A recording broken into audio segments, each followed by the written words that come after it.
What's up? It's Marty here, and we got our first ever collecting tips video today. Today we're focusing on patience and persistence. So we're going to start off with patience. So for me, patience means not buying the game the first time you see it. Doing a little research, figuring out, okay, how much is it going for on eBay? What's the lowest somebody has paid for one on eBay? Because you can also look at previous posts or previous listings that have been sold. And usually the auctions are going to be cheaper. Sometimes there's going to be a rare occasion where somebody has a buy it now for really low. But sometimes you can't go off of those. But usually the auctions, usually maybe there's a game that's going for $15 on average. And that's what the lowest buy it now is right now. There's probably a few people who've bought it for $10, including shipping in the past. So if that's something that's pretty common, I would usually wait. If that's something that I really want to buy, I would wait to buy it on eBay and try to get that $10 price. That's something that I did when I first started collecting, just because I wasn't trying to buy and sell at that point. I was just trying to buy as cheap as I could. So if you're not really into wanting to sell things, and the best place to buy is on eBay for you, then I would suggest taking the time, doing the research, seeing those previous listings, how much they've sold for, and seeing if you can match one of those. Because obviously that means that people are willing to sell it for that low, or people are not as interested in it if it's in an auction. So that's going to increase your chances of getting something if you're patient. Now, that also means when you go to a store, you can do a little bit of research, shop around. You don't have to go to the first place that has it and buy it from them. You can go to plenty of different places, and this is part of the persistence part too, shopping around, figuring out, okay, which place has the best deal. Now, I haven't always been the best at being patient. When I very first started, one of the first things that I bought was the first 3 Ratchet & Clank games.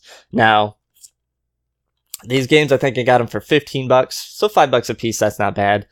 Definitely a decent amount of playtime in there. Unfortunately, I started playing the first one and didn't get through it, and I didn't want to start playing the other ones.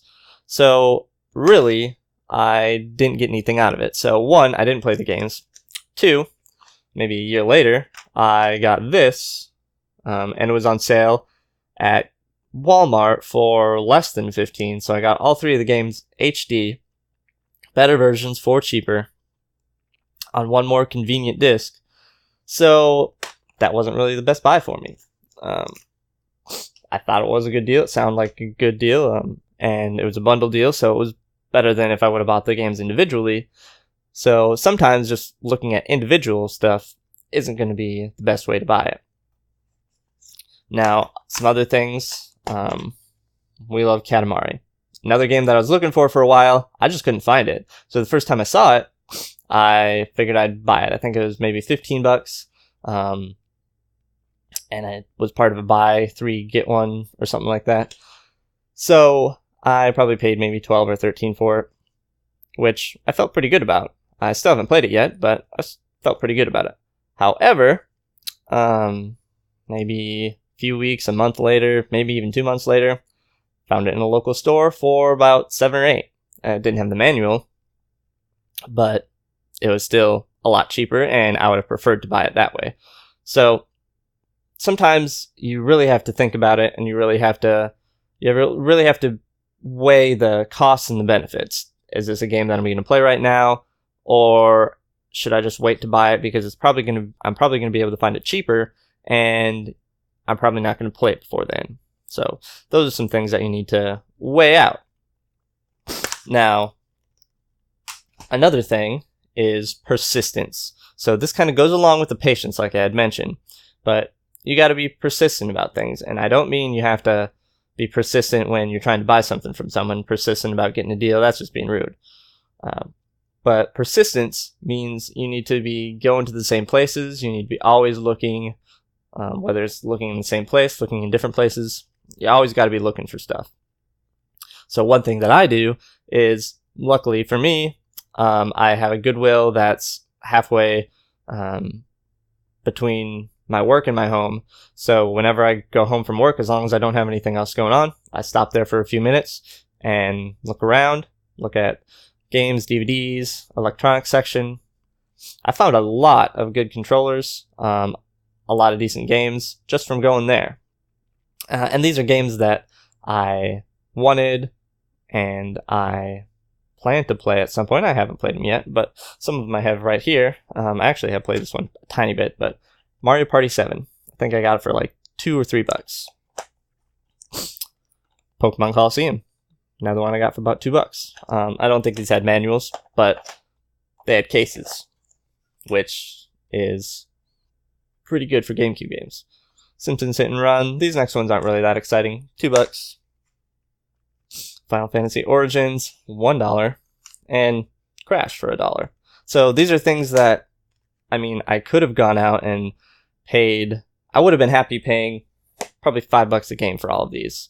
So I would have been happy paying $25, but instead I paid $2, $3, $4, $5, $6, $7, $8. Just because I went to Goodwill on a fairly regular basis. And there's going to be times where you don't see anything for like 2 weeks and it's really discouraging. But if you just hang in there, maybe those times you only stop by once or twice a week, and there's different times of the year.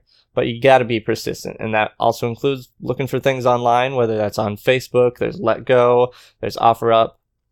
Again, when I'm at work, I will have a little mental break, and what I'll do during that 5-minute break, I'll scroll through Facebook, see if there's any new marketplace posts, because if those deals are going to be as good as they are, they're going to be gone pretty quick. So if you're looking maybe once or twice a day, a couple times a day, I mean, for me, sometimes it's 5 times a day just because I have a lot of free time. So I scroll through, check, double check, triple check.